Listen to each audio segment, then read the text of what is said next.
नमस्कार, आर्य न्यूज देख रहे हैं आप। मैं हूं आपके साथ पल्लवी सिंह। बुलेटिन की शुरुआत करेंगे बड़ी और अहम खबरों के साथ। शुरुआत करते हैं शाहजहांपुर से, जहां से एक बड़ी खबर सामने आ रही है। बता दें आपको, शाहजहांपुर में बेग अस्पताल में आग लग गई है और आग लगने की वजह से अस्पताल में अफरा तफरी का माहौल है। सूत्रों की माने तो बिना फायर एनओसी के अस्पताल चलाया जा रहा था और फायर ब्रिगेड की गाड़ी फिलहाल मौके पर मौजूद है। थाना चौक कोतवाली क्षेत्र का पूरा मामला है, जहां पर एक अस्पताल में आग लग गई। आग लगने के कारण फिलहाल स्पष्ट नहीं हो पाए हैं, लेकिन आपको बता दें कि काफी भीषण आग लगी है। आग लगने की वजह से अस्पताल में अफरा तफरी मच गई और सूत्रों के अनुसार से खबर आई है कि बिना एनओसी के ये अस्पताल चलाया जा रहा था और फायर ब्रिगेड की गाड़ी फिलहाल मौके पर मौजूद है। कड़ी मशक्कत के बाद आग पर काबू पाया जा चुका है।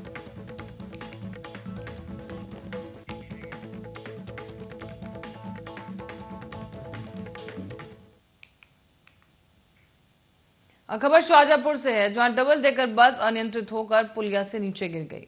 इसमें 11 सवारियां घायल हो गईं और आपको बता दें कि बस में लगभग 100 के करीब यात्री सवार थे। सूचना पर पहुंची बचाव टीम ने कड़ी मशक्कत के बाद घायलों को बस से बाहर निकाला और इलाज के लिए उन्हें जिला अस्पताल में भर्ती कराया गया है। यहाँ पर डॉक्टर्स का कहना है कि सभी कोई लोग ठीक हैं, लेकिन हल्की फुल्की सवारियों को चोट जरूर आई है। उनका उपचार फिलहाल किया जा रहा है।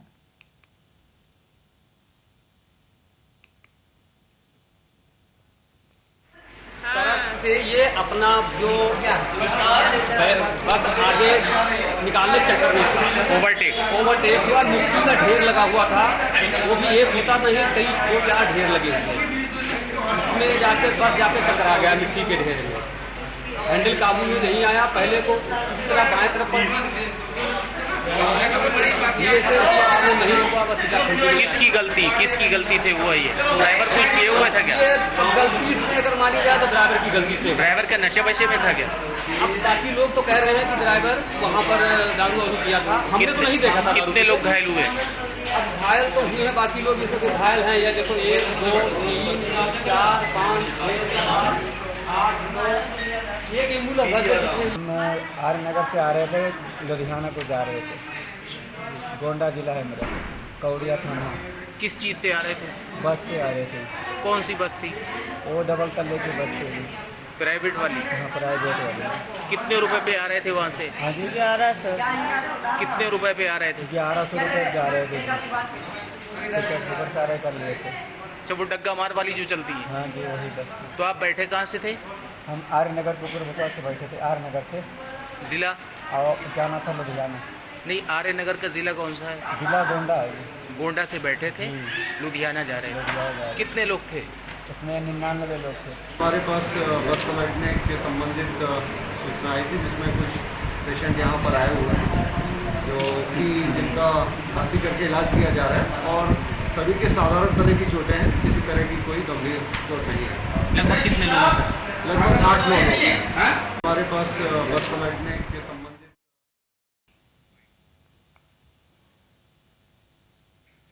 और खबर रायबरेली जनपद से है, जहां पुलिस के संरक्षण में पशुओं की तस्करी कराई जा रही है।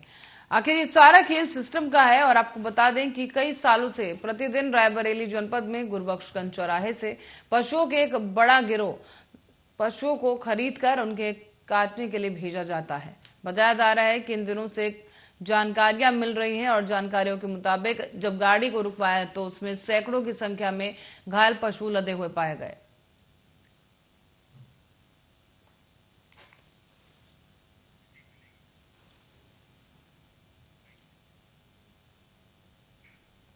अब बढ़ते हैं अगली खबर की ओर। खबर रायबरेली से है, जहां पर एक महिला के साथ दुष्कर्म किया गया। दुष्कर्म के बाद इस महिला को झोलाछाप डॉक्टर से अबॉर्शन करवाने के लिए लाया गया और युवती की मौत का मामला इस दौरान सामने आया है। बताया जा रहा है कि मृतका को इंसाफ मिलने की उम्मीद नहीं दिख रही, क्योंकि पुलिस इस मामले में डॉक्टर को पहले से ही निर्दोष साबित कर चुकी है। हालांकि पोस्टमार्टम रिपोर्ट में अत्यधिक रक्तस्राव होने की वजह से मौत का मामला सामने आया और ये मामला सलौन थाना इलाके के धरेपना नगर का है। यहीं की रहने वाली नाजिया बानो ने उनकी मृत्यु हुई है और आपको बता दें कि दिए गए बयान में उन्होंने बताया कि लगभग 3 महीने पहले खेत जाते समय अनिल नाम के एक शख्स ने उसके साथ दुष्कर्म किया। बाद में जब वो गर्भवती हुई तो परिजनों को पूरे मामले की जानकारी हुई। अनिल ने मामला तूल पकड़ता देखकर चौराही चौराहे पर क्लिनिक चलाने वाले एक झोला छाप डॉक्टर से उसका गर्भपात करवा दिया। इस मामले में पोस्टमार्टम भी अत्यधिक रक्त स्राव होने के कारण मौत होना बताया गया। उधर पुलिस ने झोला छाप डॉक्टर और आरोपी अनिल दोनों को ही फिलहाल हिरासत में लिया है। हालांकि सलौन थाना प्रभारी का कहना है कि अनिल के खिलाफ मुकदमा दर्ज किया गया है, लेकिन झोला छाप डॉक्टर के खिलाफ परिजनों की तरफ से तहरीर नहीं दी गई, इसलिए उनके खिलाफ कोई मुकदमा दर्ज नहीं हुआ।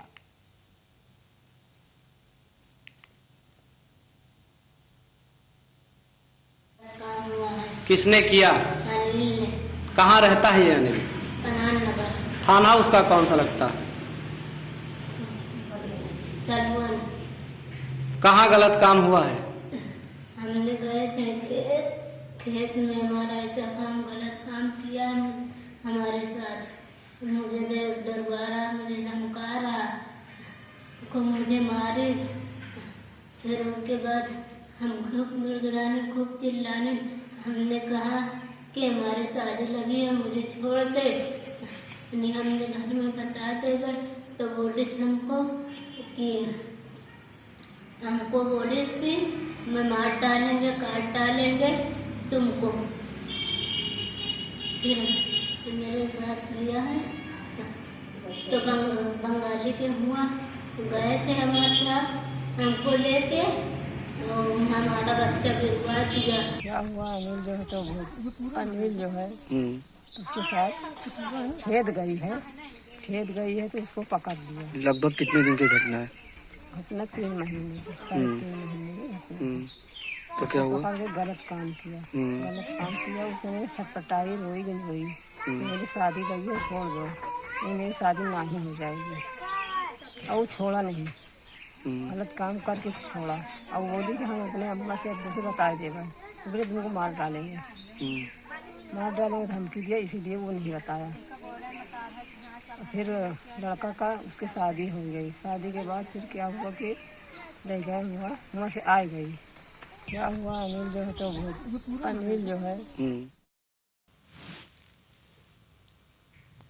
और लखनऊ में अंतर्राष्ट्रीय योग दिवस से पहले योग अभ्यास किया गया है। बड़ी खबर आपको बता दें, यहाँ पर योग दिवस को लेकर एक योग अभ्यास किया गया है और साल 2022 में अंतर्राष्ट्रीय योग दिवस आयोजित किया जाना है, जिसको लेकर ये योग अभ्यास किया गया। बताया जा रहा है कि इस साल योग दिवस की जो थीम है वो योगा फॉर ह्यूमैनिटी है। योग दिवस से पहले ही जनेश्वर मिश्र पार्क में प्रोटोकॉल अभ्यास किया गया, जहां भारतीय आदर्श योग संस्थान की तरफ से ये कार्यक्रम आयोजित किया गया था और इस प्रोटोकॉल अभ्यास में कई लोगों ने बढ़ चढ़ कर हिस्सा लिया है। इस बीच आपको बता दें कि योगाचार्य कृष्णदत्त मिश्र की मौजूदगी में प्रोटोकॉल अभ्यास कार्यक्रम किया गया और इस कार्यक्रम में अपर्णा यादव विश्व मुख्य अतिथि के तौर पर शामिल हुई। बताया जा रहा है कि अपर्णा यादव ने भी योग किया है और योगा दिवस को अंतर्राष्ट्रीय स्तर पर मनाने की शुरुआत साल 2015 में की गई थी, जब पीएम नरेंद्र मोदी ने 27 सितंबर 2014 को संयुक्त महासभा में दुनिया भर में योग दिवस मनाने का आह्वान किया था। और आज 2022 के लिए जो योग सभा होने वाली है, जो योग दिवस होने वाला है, उसको लेकर प्रोटोकॉल अभ्यास किया गया। और बढ़ते अगली खबर की ओर, अपर पुलिस अधीक्षक अरुण कुमार सिंह और सीओ संदीप सिंह शेर लखीमपुर खीरी में हर मार्ग पर जाकर कानून व्यवस्था को लेकर पुलिसकर्मियों को निर्देश दे रहे हैं। कहा जा रहा है कि आज पूरे यूपी में दिन भर अलर्ट रहेगा और आर्मी के भर्ती के चलते हो रहे बवाल के बीच स्थिति को नियंत्रण में रखने के लिए भारी सतर्कता बरती जा रही है। इस बीच आम लोगों से भी पुलिस बात कर रही है और शांति बनाए रखने की अपील की गई। और आपको बता दें कि पब्लिक ट्रांसपोर्ट केंद्रों से लेकर रेलवे स्टेशन पर पुलिस बल तैनात किए गए हैं। साथ ही ये भी कहा जा रहा है कि अफवाह फैलाने वालों पर पुलिस की नजर रहेगी और युवाओं को उकसाने वालों पर भी विधिवत कार्रवाई की जाएगी। जमीनी स्तर पर और सोशल मीडिया पर भी पुलिस नजर बनाए हुए है और पुलिस का मानना है कि प्रदर्शन के लिए उकसाए जा रहे हैं युवा। इसी को लेकर अग्निपथ योजना के खिलाफ पुलिस ने भी कमर कस ली है और लखीमपुर खीरी में किसी तरह का विरोध ना हो, खासकर बस स्टेशन और अड्डों पर, इसीलिए पुलिस नजर बनाए हुए है। साथ ही गांव में जाकर पुलिस भी युवाओं से बातचीत कर रही है और हिंसा ना करने की अपील की जा रही है।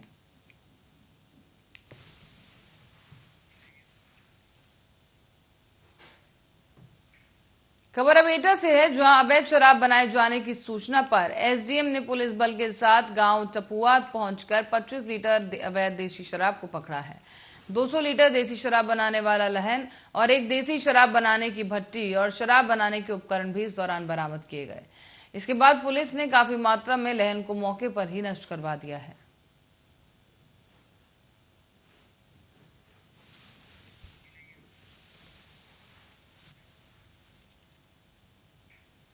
और इस बीच पुलिस ने अवैध शराब से भरा एक ट्रक उसे पकड़ लिया है और ट्रक में भारी मात्रा में शराब बरामद की गई।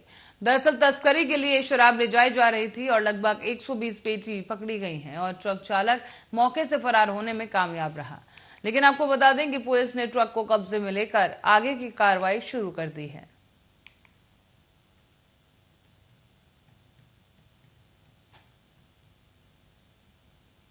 जनपद बदायूं के थाना क्षेत्र अलापुर में आज दिनांक 19/6/2022 को दोपहर 1:30 बजे लगभग ककराला मोड़ पर एसओजी टीम, अलापुर पुलिस व आबकारी टीम द्वारा एक ट्रक को रोकने का प्रयास किया गया।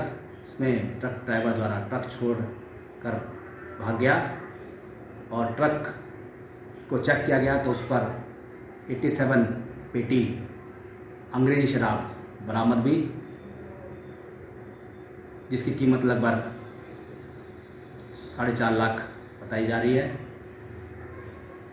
इसमें इम्पॉर्टेंट बात यह है कि ट्रक में एक कैविटी स्पेशली बनाई गई थी जिस पर ये लोग शराब को पैक कर देते। इसमें उचित धाराओं में अभियोग पंजीकृत किया जा रहा है। ट्रक में ट्रक ड्राइवर का आधार कार्ड बरामद हुआ है। बाकी इंजन नंबर, चेसिस नंबर के आधार पर उस पर आवश्यक कार्रवाई की जा रही है। जनपद बदायूं और इस बीच दिल्ली एनसीआर में एक और जहां ट्रैफिक किसी समस्या से कम नहीं है, वहीं गाड़ियों की पार्किंग में भी लोगों को काफी समस्या हो रही है और काफी समय उनका पार्किंग के लिए बर्बाद हो जाता है। कई बार तो पार्किंग के चक्कर में मॉल और सिनेमाघरों के आगे लंबी लाइन भी लग जाती है। लेकिन अब नोएडा में लोगों की इसी परेशानी को देखते हुए ऐसा ऐप बनाया गया है जो कि अब पार्किंग की समस्या को चुटकी में खत्म कर सकता है। इस ऐप की मदद से लोगों को पार्किंग में परेशानी नहीं होगी, क्योंकि वो घर में बैठे ही आसानी से अपने लिए पार्किंग स्पेस बुक कर सकते हैं और मौके पर जाकर स्लॉट बुक कराना होगा। न पार्किंग की लाइन में लगने की झंझट होगी, ना ही पार्किंग का स्पेस ढूंढने का वक्त जाएगा। नोएडा वासियों को ये खास सुविधा सरफेस पार्किंग नोएडा प्राधिकरण देने जा रहा है। इसी ऐप के आधार के तौर पर इस ऐप को जल्द ही शुरू किया गया। लोग आसानी से अब गूगल प्ले स्टोर पर जाकर Noida park smart app download कर सकते हैं और नोएडा में कुल ऐसे 54 पार्किंग स्पॉट बनाए गए हैं। यहाँ पर 54 स्पॉट के 4 क्लस्टर के अंतर्गत है जहाँ वाहनों की पार्किंग की जा सकती है। नोएडा प्राधिकरण की माने तो इन सभी जगहों को मिलाकर कुल 10,000 गाड़ियां एक बार में पार्क हो सकती हैं। तो अगर ये पार्किंग ऐप बेस्ड रहा तो लोग आसानी से घर बैठे ही बुकिंग कर सकेंगे। तो वहीं इसे पेमेंट करने में भी दिक्कत नहीं होगी और पार्किंग के नाम पर काला बाजारी रुक सकेगी।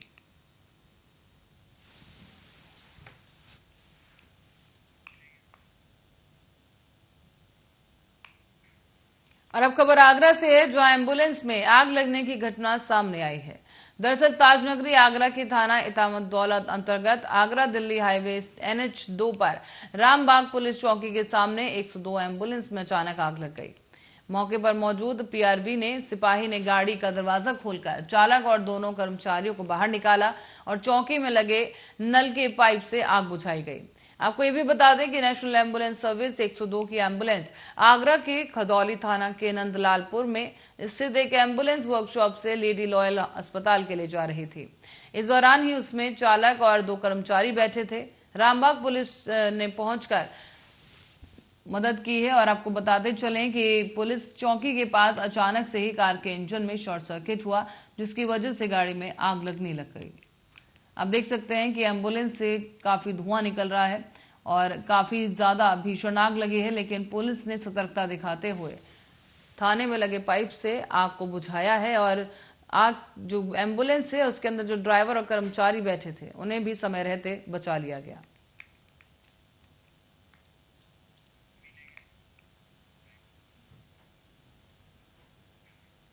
और अब रुक करेंगे उत्तराखंड का, जहां से खबर सामने आई है कि केंद्र सरकार के जल शक्ति मिशन की टीम ने जिला प्रशासन के अधिकारियों के साथ केदार घाटी के विभिन्न गांवों का भ्रमण किया। इस दौरान जल शक्ति, महिला और बाल विकास की सह सचिव पल्लवी अग्रवाल ने केदार घाटी के विभिन्न गांवों का पैदल निरीक्षण किया है और उन्होंने कहा कि सिंचाई जल संस्थान और अन्य विभागों की ओर से जल संरक्षण का कार्य किया जा रहा है, जो भविष्य के लिए मील का पत्थर साबित होगा। इसका लाभ आने वाली नई पीढ़ियों को मिलेगा और देश और दुनिया में बढ़ रहे जल संकट के दौर में जिले के जल संरक्षण के लिए किए जा रहे कार्य पूरी दुनिया को आईना दिखाने का काम करेंगे। उन्होंने ग्रामीणों और जिला प्रशासन द्वारा जल संरक्षण के लिए किए जा रहे कार्यों की सराहना करते हुए कहा कि ऐसे प्रयास अन्य जिलों और राज्यों के लिए प्रेरणा का स्रोत बन सकते हैं।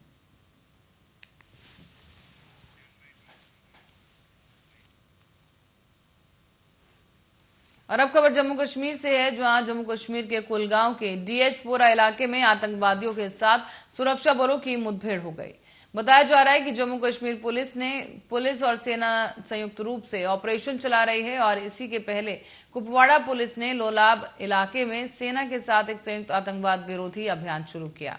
अधिकारियों के अनुसार गिरफ्तार आतंकवादी शौकत अहमद शेख से मिली जानकारी के आधार पर सुरक्षा बलों द्वारा कुपवाड़ा के लोलाब क्षेत्र में अभियान शुरू किया गया है, जिसके बाद मुठभेड़ छिड़ गई। पुलिस ने यहां पर ट्वीट करते हुए कई स्थानों की तलाशी के दौरान वहां छिपे आतंकवादियों की सुरक्षा कर्मियों पर गोलियां चलाई जाने की बात कही। इस पर सुरक्षा बलों ने जवाबी कार्रवाई की है और इसी मुठभेड़ में 2 आतंकवादी मारे गए हैं। पुलिस ने कहा है कि गिरफ्तार आतंकवादी भी फंस गया और अधिकारियों ने बताया कि क्षेत्र में मुठभेड़ लंबे समय तक जारी रही।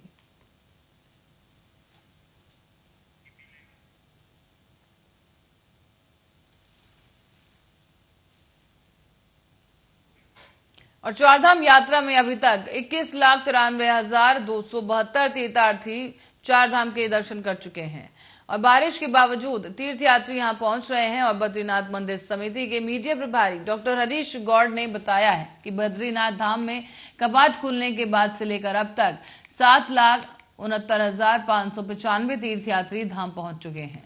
केदारनाथ धाम कपाट खुलने की जो तारीख थी वो 6 मई थी और तब से लेकर अब तक 7,35,780 लोग धाम के दर्शन करने पहुंचे। इसमें हेलीकॉप्टर से पहुंचे यात्री भी शामिल है। आपको ये भी बता दें कि गंगोत्री और यमुनोत्री पहुंचे तीर्थयात्रियों की संख्या 6,87,897 है। तो वहीं कपाट खुलने के बाद से 22 मई तक अभी तक भी गुरुद्वारा हेमकुंड साहिब में 1,05,364 लोग पहुंचकर दर्शन कर चुके हैं।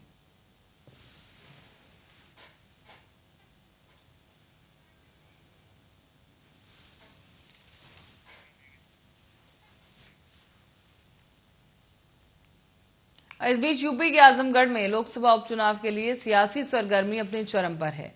भाजपा प्रत्याशी दिनेश लाल यादव ने रहुआ के पक्ष में समर्थन जुटाने के लिए रविवार को पहुंचे मुख्यमंत्री योगी आदित्यनाथ ने सपा और बसपा पर जमकर हमला बोला। अग्निपथ योजना के खिलाफ हो रहे विरोध को लेकर विरोधियों पर जमकर बरसे और आजमगढ़ में यहां पर चक्रपानपुर में क्षेत्र आयोजित जनसभा को संबोधित करते हुए सीएम योगी आदित्यनाथ ने कहा कि सैफई परिवार से प्रदेश को भगवान बचाए। उन्होंने एक जनता से पूछा कि 2017 के पहले यूपी की क्या हालत थी और सपा और बसपा की सत्ता में प्रदेश का बुरा हाल हुआ है। आज जब विकास के कार्य होते हैं तो इन्हें दिक्कत होती है। सीएम योगी ने यह भी कह दिया कि सपा और बसपा विकास कार्यों में राहु और केतु जैसे क्रूर ग्रह हैं।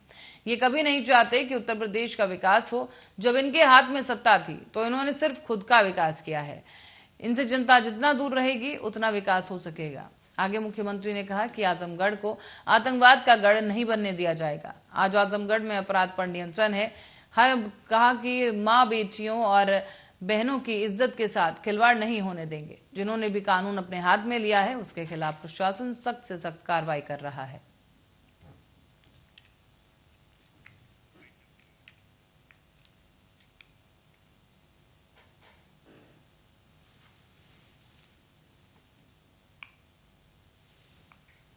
और इसी खबर के साथ ही बुलेटिन में फिलहाल के लिए इतना ही। बने रहे हमारे साथ, देखते रहे आर्या न्यूज।